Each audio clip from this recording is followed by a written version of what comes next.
यहाँ बैठी हुई है। अभी वो चले गए हैं श्री जगदीश जी पटेल। उनको भी मैं उसी भगवत स्वरूप में, भगवान कृष्ण के स्वरूप में, परात्पर ब्रह्म के स्वरूप में ही प्रणाम करता हूँ। और अपने अनुज श्री भुवनेश्वर द्विवेदी, भुवनेश्वर नाम ही है और सुंदरकांड में भुवनेश्वर शब्द का भी प्रयोग किया है बाबा तुलसीदास ने। उन भुवनेश्वर को भी उन्हीं कृष्ण स्वरूप में प्रणाम करता हूँ। अपने अनुज और इतिहास वेदता श्री कुलदीप पांडे जी और अपने बगल में बैठे हुए अपने अमुज पांडे जी। और इस कार्यक्रम में बाहर से के देशों में गए हुए और वहाँ से भारत के ज्ञान विज्ञान की धारा को यहाँ का ज्ञान ले जा कर के वहाँ प्रतिष्ठापित करने वाले, उसको परोसने वाले अपने श्री अनिल प्रसाद जी, जिन्होंने कि लीबिया में जाकर के भारत की धरती का ज्ञान विज्ञान पसारा है, परोसा है। उनको भी सतत उसी भगवान श्री कृष्ण के रूप में प्रणाम करते हैं। अपने सामने बैठे हुए अपने अनुज इंटर कॉलेज में लालगंज में प्राचार्य डॉक्टर धर्मजीत सिंह और बैठे हुए बाहर से आए हुए विद्वान टी बलोनिक जी और महाविद्यालय के शिक्षक साथी, महाविद्यालय के विद्यार्थी, और ख़ास तौर से मैं देख रहा हूँ वह मातृस्वरूप विद्यार्थी ही यहाँ ज़्यादा संख्या में, अधिक संख्या में पधारे हैं। मैं उनको भी प्रणाम करता हूँ, क्योंकि मैं जब सुंदर कांड में जाता हूँ और भगवती सीता ने संदेश भेजा है। क्या संदेश भेजा है कि अनुज समेत गहु प्रभु चरना दीन बंधु परम तारती हरना। जरा सा उन पंक्तियों को देख ले, दिल खोल करके देखिए, वह कानों से जाएगी और हृदय में जाकर प्रवेश करेगी। नारायण अनुज समेत गहु प्रभु चरना। भगवती सीता का यह आदर, यह विनय, जगदम्बा जानकी का आदर, उनसे आदर की भावना, विनय की भावना और सतत प्रणति की भावना और सबको उस रूप में देखने की भावना, सबको भगवत स्वरूप में देखने की भावना, उनसे वहाँ शिक्षा लीजिए। जब वह कहती कि अनुज समेत कहे प्रभु चरना दीन बंधु परम तारती है ना। तो ऐसे अपने जो आज के विद्यार्थी हैं और कल वह नाना क्षेत्रों में, नाना विविध क्षेत्रों में जाकर के गुरुवत कार्य संभालेंगे, ऐसे विद्यार्थियों को भी मैं सतत प्रणाम करता हूँ उसी भगवान श्री कृष्ण के रूप में, उसी राधा के रूप में। राधे गोविंद राधे गोविंद राधे गोविंद, राधे गोविंद राधे गोविंद राधे गोविंद। नारायण, अभी आज की संगोष्ठी का जो विषय है वह विषय अपने बहुत ही ऊंचाई पर जा चुका है। मैं बहुत ज़्यादा कुछ कहना नहीं चाहूँगा, लेकिन जिस भाषा की रोटी लगभग 58 साल से मैं खा रहा हूँ, जिस भाषा का प्रतिनिधित्व मुझे दाय अपने गुरुजनों से मिला हुआ है और मैं उनको भी सतत प्रणाम करता हूँ, उनका स्मरण करता हूँ। और मुझको लगता है कि मुझे अभी कुछ मिला नहीं। भाई हमारे यहाँ संस्कृत भाषा जो है वह देव भाषा है और वेद भाषा है। वो वेदों की भाषा है, देवों की भाषा है। तो वेद की भाषा है, देवों की भाषा है। और वेद ऐसे हैं जो इस धरती के सबसे पहले ज्ञान के भंडार हैं और वह किसी मनुष्य की रचना नहीं है। ऋषयो मंत्र दस्ता, ऐसा कह करके वो, और यह कहा पुराणों ने कि तस्य निष्प्रसिदा वेदाः, भगवान परात्पर ब्रह्म की वाणी श्वास प्रश्वास के रूप में बही थी और वह वाणी जाकर के ब्रह्मा जी के कानों में समाई थी और तब ब्रह्मा जी ने वेदों का उच्चारण किया था। नारायण, अब देखिए यह जो वाणी मैं बोल रहा हूँ, यह वाणी भी उसी रूप में श्वास प्रश्वास के रूप में जा रही है और वो श्वास प्रश्वास आपके कानों कर्णपुरों में जाकर के हृदय देश में प्रवेश कर रही है और हृदय से संबंध उस मस्तिष्क की धरा से है और वहाँ जाकर के वह चिंतन की भावधारा में जाकर के उस ज्ञान को वह धारण कर रही है। वह शब्द जा रहे हैं वायु के रूप में और वह अर्थवत परिणत हो जा रहा है। और इसीलिए इस कालिदास की चर्चा अभी हमारे अमूल भाई ने की। उन्होंने ये शब्द और अर्थों को किस रूप में देखा था, मैं उसकी बात करना चाहूँगा।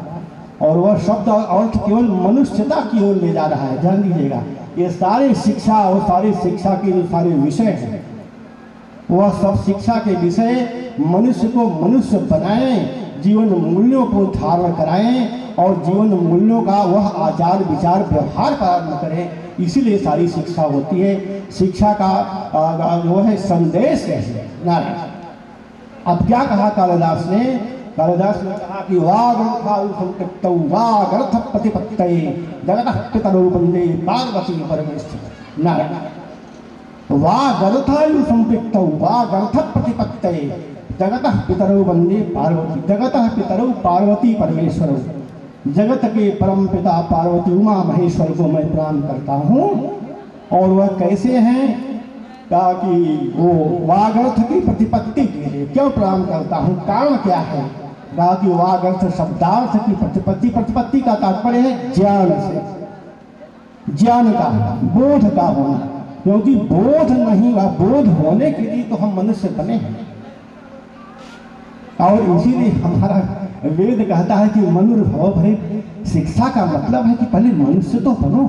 हमको आप मनुवादी कह दीजिए, हमको कोई परहेज नहीं है, कोई कह दे, लेकिन मनुर्भव यह वेदों का जो संदेश है कि मनुष्य बनो, उपनिषदों का जो संदेश है मनुष्य बनो, तो मनुष्य को मनुष्य बनाने की शिक्षा संस्कृत की शिक्षा है। और संस्कृत में क्या नहीं है? वेद है, ब्राह्मण साहित्य है, उपनिषद है, पुराण है, वेदांत है। और उसके बाद हम चर्चा ही करते रहें और केवल यह चले जाए कि यह सब सारे शास्त्र, ये सब सारे शास्त्र का मतलब कि अनुशासन सिखाना, मनुष्य को मनुष्य बनाना, नियम बताना और नियमों के आधार पर चलकर कि हम मनुष्य बन जाए।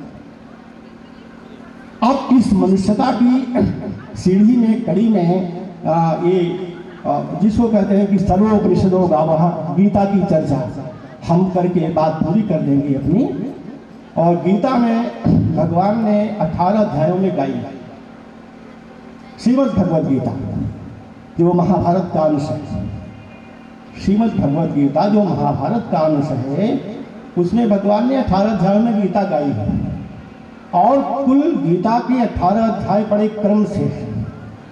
1 से लेकर के 6 अध्याय जो गीता का है, वह पहले कर्मवाद है, जिसमें बहुत बड़ी पंक्ति जो सारी दुनिया में कही जाती है, कर्मण्येवाधिकारस्ते मां फलेषु कदाचन मां कर्म फल हेतुर्भुः मां ते संगोष्ठ कर्म। 1 से 6 अध्याय गीता का कर्मवाद। क्या कहा भगवान ने कि कर्मण एव अधिकारस्ते। जरा सा समझ लीजिए इस बात को कि हम मनुष्य का तन इसलिए पाए हैं कि हमको केवल भोग ही नहीं भोगना है, हमको ऐसे कर्म करने हैं कि फिर इस जड़ता से आप मुक्ति प्राप्त हो सके और हम फिर किसी दूसरे शरीर को प्राप्त करने की स्थिति में किसी अच्छे भोग के लिए या बुरे भोग के लिए, हम इंद्र बनने के लिए, हम ब्रह्मा बनने के लिए, हम सुपर कुबर योनियों में जाने के लिए बाध्य न हो। यह मनुष्य शरीर तो भैया इसीलिए नारायण। तो इसीलिए कहा कि कर्मण एव अधिकारस्ते। अर्जुन को जो संदेश दिया भगवान ने, यही कहा कि भैया कर्म में ही तुम्हारा अधिकार है। इसका मतलब कि अकर्म में अधिकार नहीं है। तुमको ऐसा कुछ नहीं करना है जो मनुष्येतर प्राणी और मनुष्य को जो दी गई शिक्षा है वेदों की, उपनिषदों की, वह वेदों उपनिषदों की शिक्षा से इतर चला जाए। इसीलिए कहा कर्मण एव अधिकारस्ते। केवल भोग के लिए नहीं आए हो अर्जुन, तुमको कर्म करके इस स्वरूप में जाना है कि फिर वो संदेश देना है समस्त जीव मात्र के लिए कि फिर पुनः जीवन प्राप्त न हो और भोग के लिए जीवन न प्राप्त हो। जीवन प्राप्त हो तो भगवद इच्छा से प्राप्त हो। और वह केवल जैसे अजन्मा का जन्म कहते हैं कि यहाँ मथुरा में हुआ, और अजन्मा का जन्म कहते हैं कि अयोध्या की अवध की धरती पर हुआ। और मुझे बड़ा वह प्रसंग याद आता है जब प्रथम कोरोना काल में श्री राम मंदिर का शिलान्यास किया गया और वर्तमान और तत्कालीन प्रधानमंत्री जी ने कहा था कि ये राम काज कीन्हे दिन मोह कहाँ बिसरा, ये सब सारा राम काज है भैया। और हम कि मनुष्य बने हैं तो मनुष्य इसी राम को लेकर के बन पाएंगे, क्योंकि जो मर्यादा राम ने सिखाई, जो मर्यादा कृष्ण ने सिखाई, वो वेदों की मर्यादा है, पुराणों की मर्यादा है, और वह प्रेम का संदेश है, सबको प्रेम का संदेश दिया। और बाबा ने तो कहा कि हरि व्यापक सर्वत्र समान नारायण। चलिए जाइए बाबा को देखिए, बड़े होंगे और साथ में सब सम्मान करते हैं। बृहस्पतिर्दधातु प्रकटस्वामरुतः कृष्णमातरमनवः सूर्यचक्षुषो विश्वेनुर्दसेवहि देवहितं यदायुः सकमिन्नो शरदो वन्देवायत्रानशक्राजरसन्तनूनां पुत्रासो यत्र पितरो भवन्ति मानो मुदिर्देवरदतिरन्तरिक्षमतिर्माता स पिता देवाः अद्य पञ्चजनाः अदितिर्जातमदितिर्जनिष्ठम् देवः शान्तिर्गच्छगुं शान्तिः पृथिवी शान्तिः रापः शान्तिरोषधयः शान्तिर्गणेशामा शान्तिरेधिः यतो यतः समीहसे ततो मे सङ्कटे चैव विघ्नस्तस्य न जायते शुक्लाम्बरं धरं देवं सशिवर्णं चतुर्भुजं प्रसन्नवदनं ध्यायेत् सर्वविघ्नोपशान्तये अवेक्षितार्थसिद्ध्यर्थं पूजित। श्री शुभम श्रीवास्तव ओम को आमंत्रित करता हूँ जो कृपया आए और द्वितीय सत्र का सुचारू रूप से संचालन करें।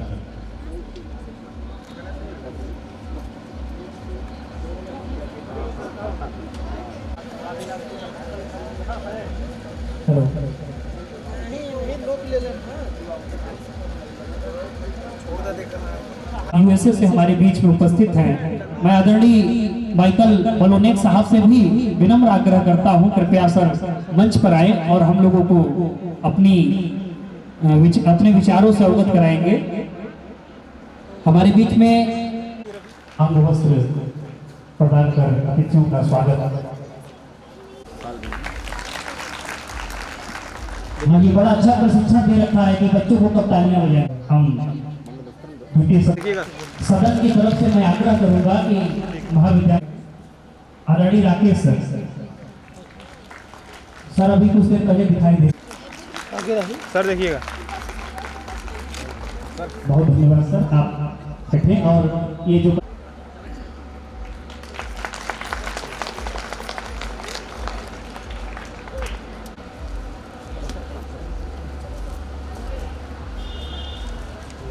की भांति हूँ, सूरज की तरह यहाँ ज्ञान की वर्षा करने वाले हमारे गुरुजन वृंद, वास्तव में मैं अपने को श्रोता ही महसूस कर रहा हूँ। यह भुवनेश्वर जी का और विद्यालय परिवार का प्रेम है कि मुझे यहाँ खींच लाया। और मैं बता दूं कि मैं कोई वक्ता भी नहीं हूँ, बस आप लोगों का प्रेम है। भूगोल विषय से मैं हूँ, थोड़ी सी चर्चा मैं करूंगा भूगोल पर कि वास्तव में भूगोल विषय की प्रासंगिकता क्या है शिक्षा में, व्यवहारिक जीवन में, हमें क्या जरूरत है इसकी, इस पर मैं बात करूंगा।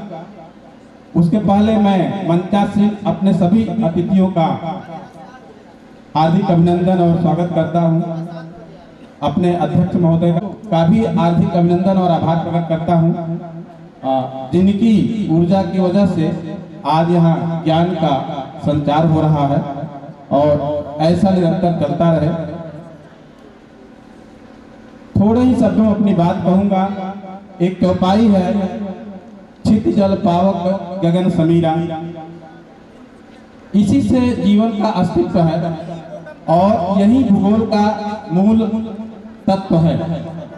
हमारा जो भूगोल है वास्तव में जीवन के बहुत करीब है और जैसे चित जल पावक गगन समीरा ये 5 तत्व मिलकर शरीर बने हैं, उसी प्रकार भूगोल भी, जियोग्राफी भी इन 5 तत्वों का ही अध्ययन करती है और इन्हीं 5 तत्वों में पूरा ब्रह्मांड समाहित भी है। चित यानी पृथ्वी, पावक यानी तापमान, गगन यानी ब्रह्मांड समीर यानी वायु, ये सभी तत्व जिस तरह से शरीर का निर्माण करते हैं, जीवन का निर्माण करते हैं, उसी तरह हमारा जो भूगोल विषय है वह भी इन्हीं तत्वों का अध्ययन करता है।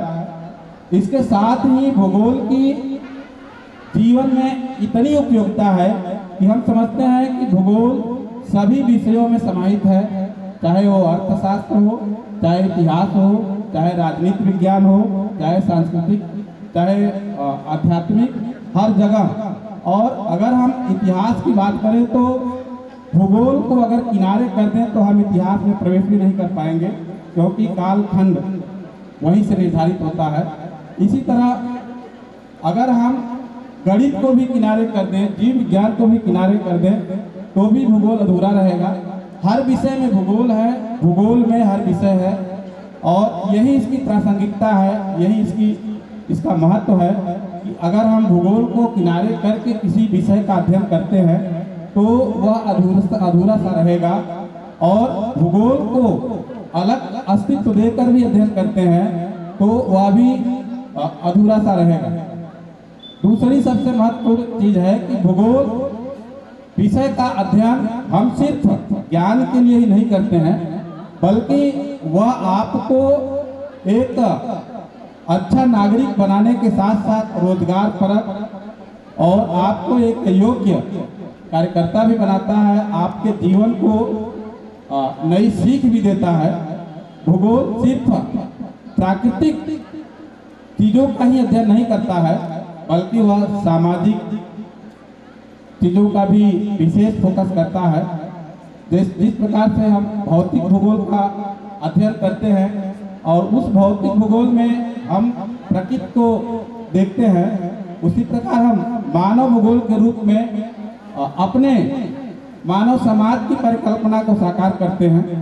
भूगोल का ज्ञान छात्रों को उचित सामाजिक दृष्टिकोण उत्पन्न कराता है और उसे योग्य बनाने में सहयोग करता है। इस प्रकार हम कह सकते हैं कि भूगोल का ज्ञान सामाजिक महत्व का भी है, आर्थिक महत्व का भी है, और विभिन्न विषयों से इसका तालमेल ही बताता है कि यह सर्वांगीण है और न सिर्फ एकांगी है बल्कि समस्त में समाया हुआ है। यह प्राकृतिक पक्षों का अध्ययन तो करता ही है, मानवीय पक्षों का भी अध्ययन करता है। और भूगोल में बहुत चीजें ऐसी हैं जो मानव को ही नहीं बल्कि समस्त जीव जंतुओं को समेट लेती हैं।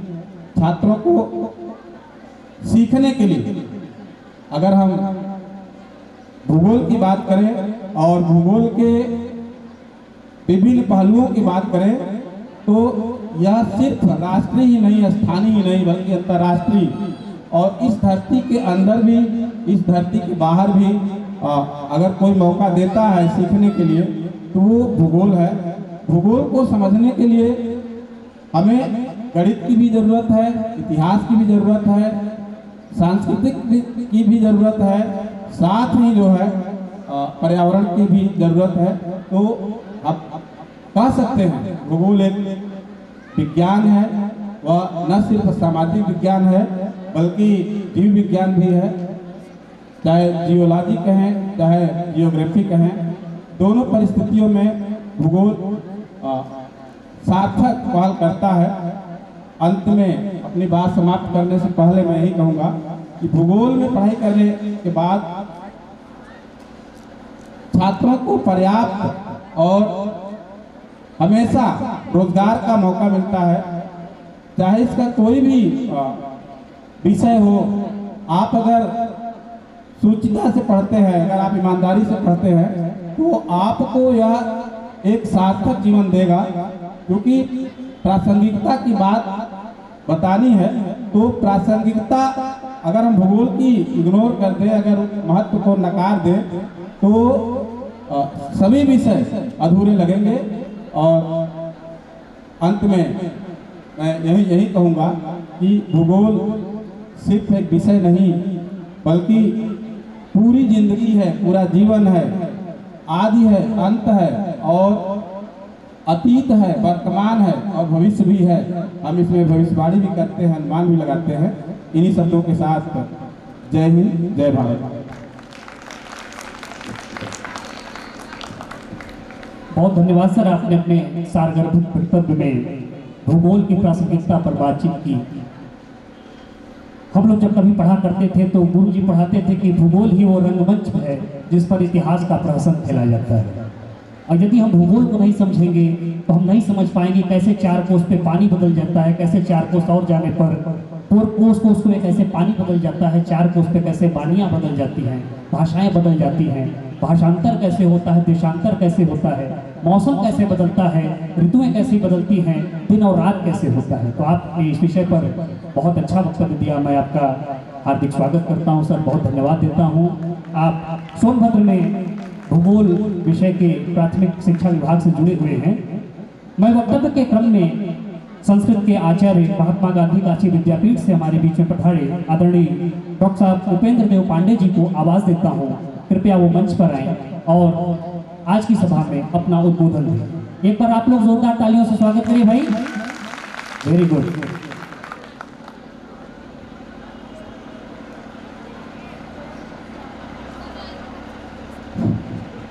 ओम पूर्णमदः पूर्णमिदं पूर्णात् पूर्णमुदच्यते पूर्णात् पूर्णमुदच्यते पूर्णस्य पूर्णमादाय पूर्णमेवावशिष्यते।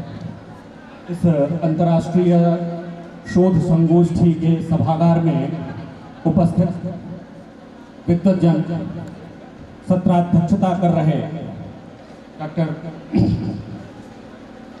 के.पी. त्रिपाठी जी और यूएसए से पधारे डॉक्टर माइकल बेलेनॉक जी, प्राचार्य डॉक्टर राकेश कुमार जी और हमारे सामने बैठे हुए हमारे शिक्षा की मूल संस्था के.वी.पी.जी. कॉलेज से के गुरुदेव डॉक्टर धर्मजीत सिंह जी और अन्य आचार्यगण, विद्यार्थी और मित्रों, आज मेरे इस उद्बोधन का विषय है अंतर्राष्ट्रीय सेमिनार के विषय से संबंधित शिक्षा में विविध विषयों की प्रासंगिकता के क्रम में मेरा विषय है कि शिक्षा में संस्कृत विषय की क्या प्रासंगिकता है। इस विषय को लेकर मेरा वक्तव्य है। तो शिक्षा क्या? शिक्षा ज्ञान, विज्ञान, सामाजिकता का बोध कराने का वह मार्ग है जो शिक्षा है। ज्ञान, विज्ञान, आध्यात्मिकता, धार्मिकता, सामाजिकता, राजनैतिकता का विषय शिक्षा का विषय। और थोड़ा और संक्षेप में जाए तो सीमित संसाधनों, सीमित स्थानों और सीमित समय के माध्यम से महाविद्यालय, विश्वविद्यालय, विद्यालयों में कुछ लोगों के द्वारा दिया गया मार्ग ही शिक्षा। वर्तमान में बहुत सारे विषय हैं, उन विषयों की इस समय क्या प्रासंगिकता है? तो हम कहें संस्कृत विषय की क्या प्रासंगिकता है। तो यह जो शब्द मैं कह रहा हूं कि वर्तमान में संस्कृत विषय की क्या प्रासंगिकता है, यह शब्द भी कहने पर मुझे बड़ा क्षोभ हो रहा है। कस्तूरी कुंडल बसै मृग ढूंढ है बन माही। सारे विषयों की जननी संस्कृत है, सारे ज्ञान विज्ञान की जननी संस्कृत है और उसको बताने की आवश्यकता आज मुझे पड़ रही है कि संस्कृत की शिक्षा में क्या प्रासंगिकता है वर्तमान संदर्भ में। हम जो कुछ भी सोच ले वह संस्कृत में समाहित है और जो वह कहीं नहीं है वो संस्कृत में है और जो संस्कृत में है वो सर्वत्र है। आज विद्यार्थियों को ले तो विद्यार्थी अपने विद्या अर्जन के समय से ही तनावग्रस्त, क्योंकि उनको उद्देश्य प्रदान कर दिया गया है कि अधिकतम अंक लाना है, तुम्हें डॉक्टर बनना है, तुम्हें इंजीनियर बनना है। और आज वो कोचिंग सेंटरों पर जाकर के आत्महत्या कर रहे हैं। संस्कृत जानने वाला विद्यार्थी ऐसा कभी नहीं कर सकता, क्योंकि वह पढ़ेगा कर्मण्येवाधिकारस्ते मां फलेषु कदाचन, कर्म में ही तुम्हारा अधिकार है, फल में तुम्हारा अधिकार नहीं है। मां कर्म फल हेतु भू, कर्म के हेतु मत बनो, माते संगोस्तु कर्मणि। और जब तुम फल में आसक्ति रखोगे तो तुम्हारा लगाव अकर्म में हो जाएगा और तुम कर्म से विरक्त हो जाओगे। तो इस तनाव से बचने के लिए, इस अकर्मता से बचने के लिए, अकर्मण्यता से बचने के लिए गीता पढ़ना पड़ेगा। और गीता को पढ़ने के लिए संस्कृत को पढ़ना पड़ेगा। तो प्रथमतः यहीं से ही संस्कृत विषय की आवश्यकता है। आज पूरी विश्व मानवता अशांति से ग्रस्त है। चारों ओर अनाचार दुराचार से वर्तमान विश्व ग्रसित है। क्यों? क्योंकि स्वार्थपरता से संलिप्त है। तो जब संस्कृत जो पढ़ेगा वही तो जानेगा। सर्वे भवन्तु सुखिनः, सर्वे सन्तु निरामयाः, सर्वे भद्राणि पश्यन्तु मां कश्चित् दुःख भाग् भवेत्। किसी को दुख न होवे, सभी लोग सुखी होवे, यह संस्कृत पढ़ने वाला ही जान पाएगा। संस्कृत पढ़ने का अध्येता ही सीख पाएगा। अब यह जो चीजें हैं, आध्यात्म भी आप जानेंगे तो संस्कृत से जानेंगे। विज्ञान, मैंने अपने वक्तव्य के प्रारंभ में ही एक श्लोक पढ़ा, ओम पूर्णमदः पूर्णमिदं पूर्णात् पूर्णमुदच्यते पूर्णस्य पूर्णमादाय पूर्णमेवावशिष्यते। हमारे सनातन परंपरा के ऋषियों के द्वारा इस श्लोक के माध्यम से शून्य की परिकल्पना की गई। शून्य यदि नहीं होता तो ना आज का विज्ञान होता, ना आज का गणित होता, ना आज की अंतरिक्ष विज्ञान होता। ये सारी चीजें तो हमारी देन है, हमारे पास ही तो सब कुछ है, हम भटक रहे हैं विज्ञान में। अभी मुझे स्मरण है, मैं संभवतः स्नातक में था, सन 1996-97 की बात है। दिल्ली में एक वैज्ञानिक आए थे, जॉर्ज हकिंसन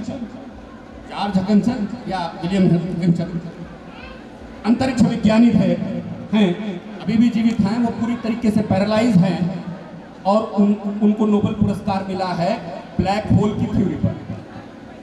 ब्लैक होल की थ्योरी पर वो मिला है। और मुझे आज भी स्मरण है, उनके लेक्चर का पहला वाक्य था, माय दिस यह, उसका हिंदी अनुवाद में यह है कि मेरा यह जो सिद्धांत है वह पूर्णतः उपनिषद पर आधारित है। तो जो ब्लैक होल की थ्योरी थी उनकी, कि माने वह सृष्टि जब समाप्त होगी उस समय एक सूर्य में विस्फोट होगा और उसमें इतना आकर्षण हो जाएगा कि वह सारे सृष्टि प्रपंच है उसको अपनी तरफ आकर्षित करके खींच लेगा और उसमें समाहित होगा। ये तो आज कह रहे हैं, उपनिषद तो कह रहा है ना, तत् सृष्ट्वा तदैव प्रविशत्, पहले ही कह दिया कि बस ब्रह्म ने जो है सारी सृष्टि किया और फिर उसमें प्रविष्ट हो गया और फिर जब सृष्टि समाप्त होगी तो सारी सृष्टि उस ब्रह्म में समाहित हो जाएगी। फिजिक्स पढ़ना है, फिजिक्स पढ़ना है हमें। और फिजिक्स का सिद्धांत है 3 तत्वों पर आधारित है, इलेक्ट्रॉन, प्रोटॉन और न्यूट्रॉन। इलेक्ट्रॉन, प्रोटॉन और न्यूट्रॉन, अरे भाई सांख्य दर्शन भी तो वही कहता है, सत्व रजस तमस। इलेक्ट्रॉन रजस है, प्रोटॉन सत्व गुण है और तमो गुण जो है वो न्यूट्रॉन है। पूरी की पूरी जो डार्विन का विकासवाद सांख्य में छिपा हुआ है। तो सारे लोग तो हमसे उधार लेकर के कर रहे हैं और हम उन उधारों से पढ़ रहे हैं। मेरा और अब यह संस्कृत विषय की किन किन विषयों की दृष्टि से कैसे कैसे उपयोगिता है, इस पर अगर चर्चा करने के लिए तो एक बड़ा लंबा समय चाहिए।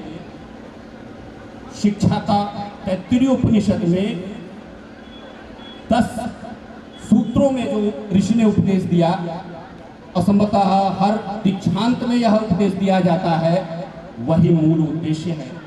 और इसको संस्कृत अध्येता ही जान पाएगा।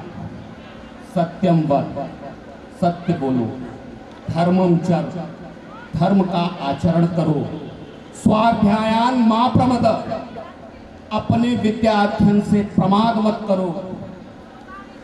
सत्यम वद, धर्मम चर, स्वाध्यायान मा प्रमद, ये विद्यार्थी को इससे बड़ी शिक्षा और कौन विषय दे सकता है। तो इसलिए मैं इस उद्घोष के साथ कि ये विद्यार्थीगण अधिक से अधिक संख्या में अत्यधिक मनोयोग से संस्कृत विषय का अध्ययन करें, तभी मेरा कल्याण, हमारा कल्याण है, विश्व का कल्याण है। और आज भी संस्कृत पहले भी प्रासंगिक थी और आज भी प्रासंगिक है, और भविष्य में भी कंप्यूटर के लिए भी संस्कृत ही सर्वाधिक प्रासंगिक रहेगी। इन्हीं शब्दों के साथ मैं अपनी वाणी को विराम देता हूँ। जय तो संस्कृत, जय तो।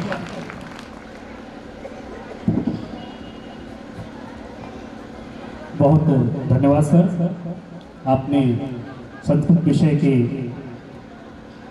आज के जीवन में प्रयोग और उसकी उपयोगिता पर अपनी सार्वधिक वाणी में अनेक तथ्यों को उजागर किया। किसी भी कार्यक्रम में बहुत ज़रूरी होता है उस व्यक्ति को याद किया जाना जो बार बार कार्यक्रम को लेकर सचेत रहता है, सजग रहता है। एक परिवार में जो मुखिया का स्थान होता है, मुखिया का काम होता है कौन छोटा है कौन बड़ा है, किसकी कहाँ पे, किन विषयों में कौन कहाँ पे थोड़ा कमज़ोर है, किसके अंदर क्या अच्छाई है, इन सब को एक सूत्र में पिरोकर एक सम्यक शक्ति का निर्माण करना। ऐसे ही हमारे बीच में हमारे आदरणीय प्राचार्य डॉक्टर राकेश कुमार जी हैं। आप शिक्षा शास्त्र के विशेषज्ञ हैं। मैं एक बार आपसे अनुरोध करता हूं, कृपया उनके सम्मान में इस कार्यक्रम के सूत्रधार के रूप में जो उन्होंने अपनी प्रेरणा दी है, जो इसको समर्थन दिया, एक बार उनके सम्मान में जोरदार तालियां बजाएं। मैं बड़े आदर के साथ सर को यहाँ पे आमंत्रित करता हूँ, कृपया वो आज के इस संदर्भ में अपनी बात रखें। सर कृपया एक बार आप लोग तालियां बजाइए भाई। सर इतना केवल आज ही नहीं, हम 3 साल से यहाँ आ रहे हैं, सर का प्रेम, सर का स्नेह सदैव मिलता रहा है। धन्यवाद सर। सबसे पहले इस संगोष्ठी में उपस्थित इस सत्र के अध्यक्ष प्रोफेसर के.पी. त्रिपाठी एवं मंचा से विभिन्न विषयों के विद्वानों का मैं अपने कॉलेज परिवार की तरफ से स्वागत करता हूं। और इस संगोष्ठी में आए हुए विभिन्न कॉलेजों से, विभिन्न विश्वविद्यालयों से विद्वजन और हमारे कॉलेज के विभिन्न विभाग के छात्र छात्राओं का मैं इस मंच के माध्यम से स्वागत करता हूं। जैसा कि इस संगोष्ठी का विषय है, मेरे ख्याल से छात्र छात्राओं के लिए विशेष रूप से ये विषय उपयोगी है। इस संगोष्ठी का विषय शिक्षा में विविध विषयों की प्रासंगिकता, यानी कि हर एक विषय की आपके जीवन में क्या उपयोगिता है। आप जानते हैं कि मानव कोई भी कार्य करता है तो सबसे पहले उस कार्य को करने से पहले उसके मन में सवाल आता है क्यों। ये मनुष्य की प्रवृत्ति होती है, किसी भी कार्य की शुरुआत करने से पूर्व उसके मन में विचार आता है क्यों। तो इस क्यों शब्द का जवाब के लिए इस विषय जो संगोष्ठी का विषय है, इस संगोष्ठी का विषय उसी क्यों जैसे प्रश्न का उत्तर देता है, जो कि विभिन्न प्रकार के विषयों से संबंधित विद्वजनों के जो विचार आपने सुना, तो अपने अपने विषय की उपयोगिता को अपने शब्दों के माध्यम से सार्थकता प्रदान की आपको। तो निश्चित रूप से आपको महसूस हुआ होगा कि हर एक विषय जो हम पढ़ते हैं तो इस तरह के इस उपयोगिता के तौर पे ये भी आवश्यक है कि आप जब भी किसी विषय को पढ़ते हैं तो उसकी उपयोगिता इस संगोष्ठी के माध्यम से स्पष्ट हो जा रही है। और निश्चित रूप से जब किसी विषय का हम अध्ययन करते हैं तो उसका कहीं न कहीं उपयोग जरूर होता है, लेकिन इस उपयोगिता को जान लेने से उस विषय का स्मरण, उस विषय की जानकारी और ही महत्वपूर्ण हो जाती है, क्योंकि ये मनुष्य की प्रवृत्ति होती है। जिस चीज़ के उद्देश्य को हम समझ लेते हैं, जान लेते हैं, निश्चित रूप से आपके ध्यान उस विषय में अधिक आकृष्ट होते हैं। और इस उपयोगिता को ध्यान में रखते हुए हम विषय का यदि सिलेक्शन करते हैं अपने इंटरेस्ट के अनुसार उसका अध्ययन करते हैं तो हम उस उद्देश्य को प्राप्त करते हैं। आप सभी जानते हैं कि मनुष्य या समाज जो होता है, जो समाज है, इस सामाजिक उद्देश्य को प्राप्त करने के लिए शिक्षा एक साधन के रूप में है और ये साधन विभिन्न विषयों के रूप में बिखरा हुआ है।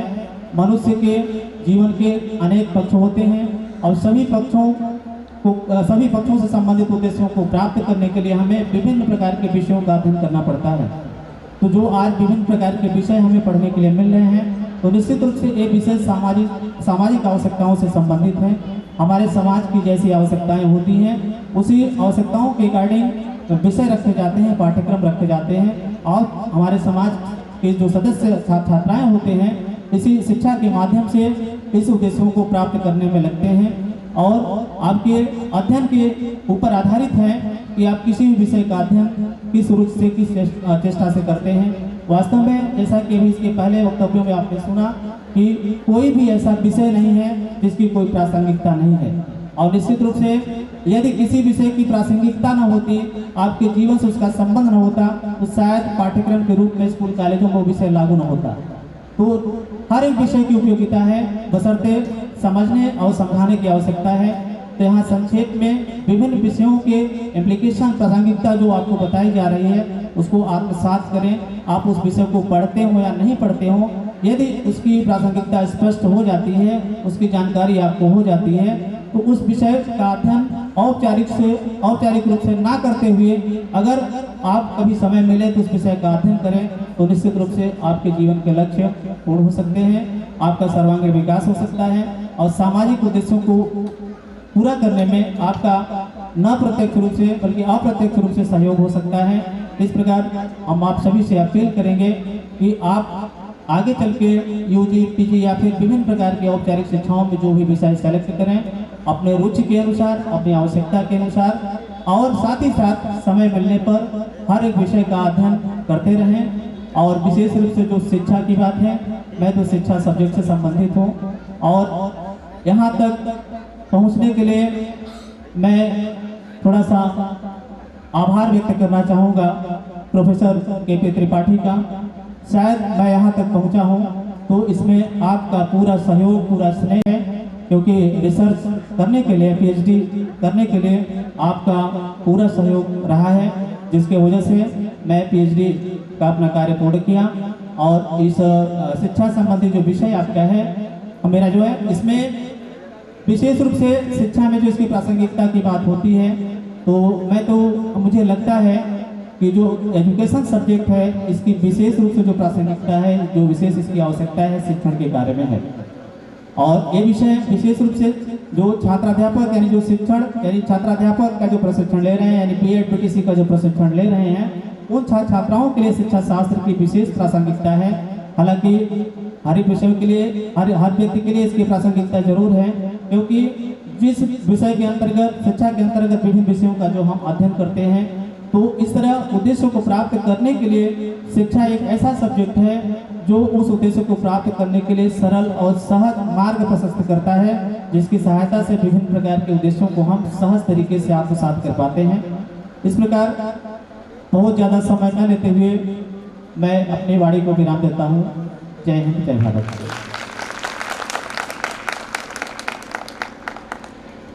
बहुत धन्यवाद सर, आपने अपना आशीर्वचन सभा को दिया और एक परिवार के मुखिया के रूप में स्वयं प्रस्तुत न होकर दूसरों की प्रस्तुतिकरण का रास्ता आपने प्रशस्त किया, जिनको हम लोग सुबह से सुनने के लिए यहाँ रुके हुए हैं। इस सत्र के मुख्य वक्ता डॉक्टर माइकल बलोनोई, जिनके लिए अभी गणेश गंभीर जी ने कहा था कि हम सभ्य तो हुए हैं लेकिन आप सांस्कृतिक हो गए हैं, मैं उनसे आग्रह करता हूँ कृपया सर आएं और आज की सभा में आप संगीत से जुड़े हुए हैं और आज आप अपनी सभा में ये आप कुछ प्रस्तुत करते हैं। अच्छा सर कृपया आएं, आप थोड़ी देर सर के साथ जुड़ेंगे और सर कुछ प्रस्तुतियां देंगे और कुछ आपको वक्तव्य भी बीच बीच में देंगे। सर कृपया आएं। आप लोग सर के सम्मान में थोड़ा एक बार जोर से बजाइए। हाँ अभी लगा। देखिए भोजन का अवकाश का समय तो मैं मान रहा हूँ हो रहा है, लेकिन ये इनको सुन लेंगे तो जल्दी भोजन मिलेगा। सबको प्रणाम। तो मेरा टॉक के पहले मैं थोड़ा सा इंट्रोडक्शन दूंगा, क्योंकि मैं जानता हूँ अपने दिमाग में क्या हो रहा है। एक विदेशी आदमी हिंदी में बात कर रहे हैं, क्या हुआ। तो मैं थोड़ा इंट्रोडक्शन दूंगा। तो मेरा नाम माइकल है, मैं अमेरिका का हूँ, लेकिन 11 साल से इंडिया में है। PhD मिल गया है इलाहाबाद यूनिवर्सिटी का GB Pant social science institute में, वो झूसी में इलाहाबाद के थोड़ा दूर। और PhD मिल गया है सोशल साइंसेस में, और संगीत प्रभाकर मिल गया है तबला में, तो तबला बजाता हूँ। और इसके पहले अमेरिका में संगीत पढ़ा, वेस्टर्न क्लासिकल संगीत पढ़ा। और अमेरिका में अगर आप यूनिवर्सिटी में सिखाना चाहते हैं, ज़रूर है कि आपके पास PhD है। लंबा कहानी है, तो मैं सिर्फ बोलूँगा। तो हम इलाहाबाद में PhD मिल गए और अभी बनारस में रहते हैं। मैं बनारस में पढ़ाता हूँ और इंटरनेट माध्यम से अमेरिका में पढ़ाता हूँ भी, लेकिन बनारस से। तो जो आज हमारा विचार है relevance of diverse subjects in education, और मैंने कहा थी कि अगर diverse subjects ज़रूर है कि हम हमारे सब्जेक्ट के बारे में बात करेंगे। तो मेरा PhD सोशल साइंसेस में है, लेकिन सोशल साइंसेस में एक दूसरी चीज़ें हैं। सोशल साइंसेस में एंथ्रोपोलॉजी है, एंथ्रोपोलॉजी में दूसरी चीज़ें हैं। एंथ्रोपोलॉजी में एक है कल्चरल एंथ्रोपोलॉजी, और कल्चरल एंथ्रोपोलॉजी में एक है चीज़ जो एथनोम्यूजिकोलॉजी। एथनोम्यूजिकोलॉजी मतलब एंथ्रोपोलॉजी जिसमें संगीत हमारा डाटा के लिए है। तो in talking about relevance of diverse subjects in education, बिल्कुल मैं बोल सकता हूँ कि संगीत बहुत महत्वपूर्ण है सब लोगों के जीवन में, और यह सही। हमारे जीवन में बहुत चीज़ें हैं, बहुत इवेंट्स हैं, बहुत गाने हैं जो बहुत खाली हो गया संगीत बिना। शादी के पहले बारात में जा रहे हैं और नाचने के बिना क्या करेंगे, सिर्फ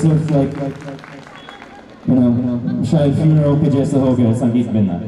और तो संगीत बिल्कुल महत्वपूर्ण है, और हम जानते हैं कि लोग जो संगीत समिति में वे इसके बारे में बोल सकते हैं लंबे समय के लिए, पर हम थोड़े से अलग रास्ते में जाएंगे इसमें। बट बिल्कुल ज़रूर है कि हम सब जानते हैं कि संगीत बहुत महत्वपूर्ण है। जब हम बाहर थे, और जब आप बाहर हैं और अचानक से अपने मातृभाषा में अपने दिल के संगीत आते हैं, जिस एक बहुत अमेजिंग फीलिंग है। अब अचानक ओ पालनहारे निर्गुण और न्यारे, तुमरे बिन हमरा कोनो नहीं, हमरे उलझन सुलझाओ भगवन, तुमरे बिन हमरा कोनो नहीं। जो सुनो तो के प्रभु जी हमारी है विनती, दुख जन को तेरा से दोहारे नहीं वो कभी दुख से, तुम निर्बल को रक्षा दो, रह पाए निर्बल सुख से। भक्ति को शक्ति दो, भक्ति को शक्ति दो, जग के जो स्वामी हो इतनी तो और आज सुनो, हे पद में अरियारे दे दो वरदान में जियारे ओ पालनहारे निर्गुण और न्यारे जन सुलझाओ भगवान तुमरे बिन हमरा कोनो नहीं। ब्रह्म से बड़े परम पिता परमेश्वर की जय। सहधीर की संगीत महत्वपूर्ण है।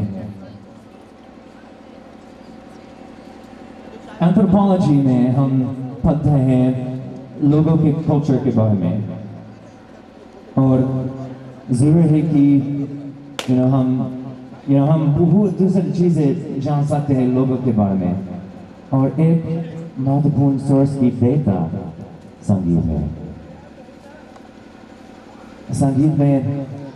संगीत में लोग बहुत बार बोलते हैं चीजें जो वे कभी नहीं बोलेंगे शब्द में, लेकिन उनकी दिल में है ये वाली चीज़ों के बारे में। तो लाइक मेरे शोध में GB Pant social science institute में मैं भोजपुरी लोकगीत पढ़ रहा था, लेकिन लाइक इसी रास्ते में तो हमारा विचार नहीं। और बहुत महत्वपूर्ण चीज़ है कि हम देख सकते हैं लोगों के बारे में और कल्चर के बारे में संगीत से।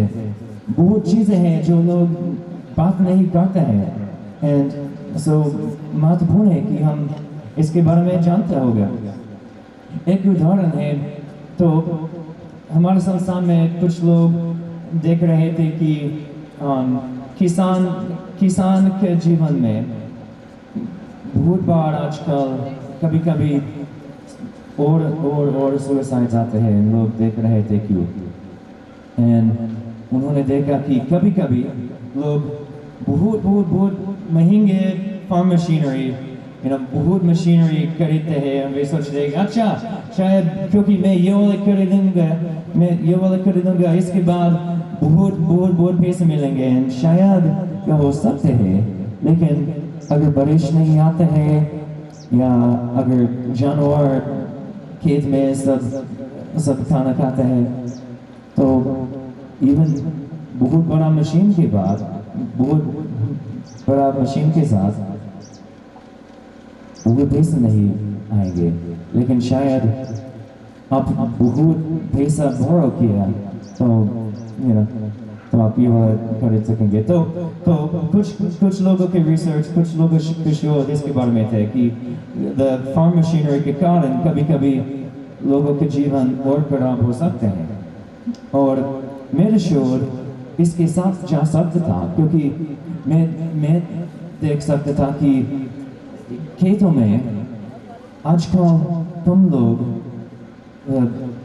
लोकगीत गा रहे हैं, the work songs, like ladies work songs थे। जब वे खेत में थे वे ये वाले गाने गा रहे थे। और आजकल अगर बहुत बड़ी फार्म मशीनरी है वे खेत में नहीं है और वे ये वाले गाने नहीं गा रहे हैं और शायद सोच रहे ठीक है बोला या क्यों महत्वपूर्ण है, ठीक है तो वे ये वाला सुंदर गाना नहीं गा रहे हैं, लेकिन यार क्या फायदा।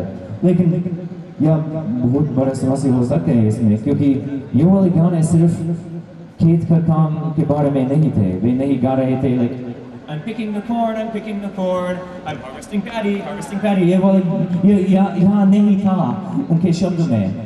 ये वाले गाने में वे बोल रहे थे ये चीज़ें इस प्रकार की चीज़ें लाइक भाभी जी क्या गिरी मेरे साथ हमेशा लाती है। और वे गा रहे थे चीज़ें लाइक मैं जब रात था मेरे देवर कुछ चीज़ें किया हमको, और चीज़ें जो वे लोगों को नहीं बात कर सकते हैं, वे लोगों के साथ नहीं बात कर सकते हैं, लेकिन उनके गाने माध्यम से वे एक्सप्रेस कर सकते हैं कि उनके जीवन में क्या कर रहा है। और अगर वे खेत में नहीं है और काम कर नहीं है तो सोशियोलॉजिकली या एक बहुत बड़ा समस्या हो सकते हैं, क्योंकि पहले समय जब वे खेत में थे और सब औरत लोगों के साथ ये वाले प्रकार के गाना गा रहे थे, वे जब वे खेत के पहले शुरू करते हैं वे सुनते हैं ठीक है लोग ये वाला चीज़ के बारे में गाते हैं तो शायद यह होते हैं। और उनकी शादी के बाद ये चीज़ें होती हैं, शायद उनकी सांस आती है, शायद उनकी देवर चीज़ें खराब चीज़ें करते हैं और वे खेत में जा सकते थे और लोगों के साथ बात कर सकते हैं संगीत माध्यम से and like poetry so they direct नहीं बात करते हैं लेकिन कुछ चीज़ें like कुछ मेटाफोर्स है कुछ चीज़ें जो वो गा सकते थे लेकिन सब समझा कि वे क्या बोल रहे हैं। अभी अगर उनके पास ये वाला आउटलेट नहीं है वे इसके बारे में नहीं सुन सकते हैं बोल सकते हैं वे सोचते ठीक है ये वाला चीज़ें सब 25 साल से है 50 साल से है शायद 40 साल से है या आजकल या कभी नहीं होते हैं और शादी के बाद शायद उनके सास ऐसा करते हैं शायद उनके देवर खराब चीज़ करते हैं लेकिन ये वाला आउटलेट के बिना वे सोचते कि मेरे साथ क्या समझिए क्या है क्योंकि मैं अकेली हूँ इसमें मैं अकेली हूँ इसमें क्योंकि लोग इसके बारे में नहीं बात करते हैं मैं सोचता हूँ कि लगता है कि सिर्फ मेरे पास ये वाला समस्या है लेकिन और लोगों के पास ये वाला समस्या है लेकिन वे नहीं गा सकते हैं क्योंकि वे गीत में नहीं है ये वाला गाने के साथ तो बहुत चीज़ें हैं जो हम देख सकते हैं लोगों के बारे में उनके संगीत से और एक बहुत अच्छा किताब है इसमें जो मैं रिकमेंड करना चाहता हूँ it's unearthing gender folk songs of north India लिखा स्मिता तिवारी जैसाल तो स्मिता तिवारी जैसाल ने लिखा unearthing gender folk songs of north India ये वाला बहुत अच्छा किताब है ये वाला है और संगीत माध्यम से हम इतिहास के बारे में भी सुन सकते हैं चीज़ें हैं जो लोग कभी नहीं बात किया लोग कभी नहीं लिखा लेकिन वे गा रहे थे ये वाली चीज़ों के बारे में एक उदाहरण है like in the 1870s like अचानक से slavery banished हुआ और अगर आप हिस्ट्री ऐतिहासिक किताबें पढ़ते हैं ठीक है उसी समय के बाद कभी कभी लोग गए सूरीनाम को और दूसरे देशों को काम करने के लिए बस ऐतिहासिक किताबें या सिर्फ ऐसे बोलते हैं लेकिन अगर हम उनके गाने पर देखते हैं हम सुन सकते हैं कि वे लाइक ये वाले इंडेंचर्ड लेबर बहुत बार लोगों ने उनसे ट्रिक किया क्लेवर वर्ड प्ले उनके मुंह पान है हम श्रीराम को जाएंगे लोग सोचते कि हम श्री राम का देश को जाएंगे अरे तो काम के लिए श्री राम का देश श्रीराम लेकिन वे बोल रहे थे सूरीनाम लेकिन लोग बोल रहे थे सूरीनाम में जाएंगे लेकिन पान के कारण श्री राम का देश सूरीनाम को जाएंगे ठीक है मैं सब पेपर्स साइन करूंगा जब कम करने के समय बाद हम अपने आप से घर को वापस जा सकेंगे लेकिन वे नहीं समझता कि सूरीनाम एक दूसरे देश है जो बहुत दूर है बहुत दूर वे सोचता था कि भारत में वे काम करेंगे तो अगर हम उनके गाने में देखते हैं हम ये वाला इतिहास जान सकते हैं हम ये वाला इतिहास जान सकते हैं तो जीबी पंत संस्थान में वे और एक संस्थान जो सूरीनाम में है और एक संस्थान जो हॉलैंड में है वे सब साथ एक प्रोजेक्ट किया जिसका नाम काहे गए विदेश Why did you go overseas और इसके नाम शांति दिलाए यीशु नाम मुक्ति दिलाए यीशु नाम शांति दिलाए यीशु नाम तो आप गिटार बजाया शायद वे नहीं समझना परम वंदे जय pararatman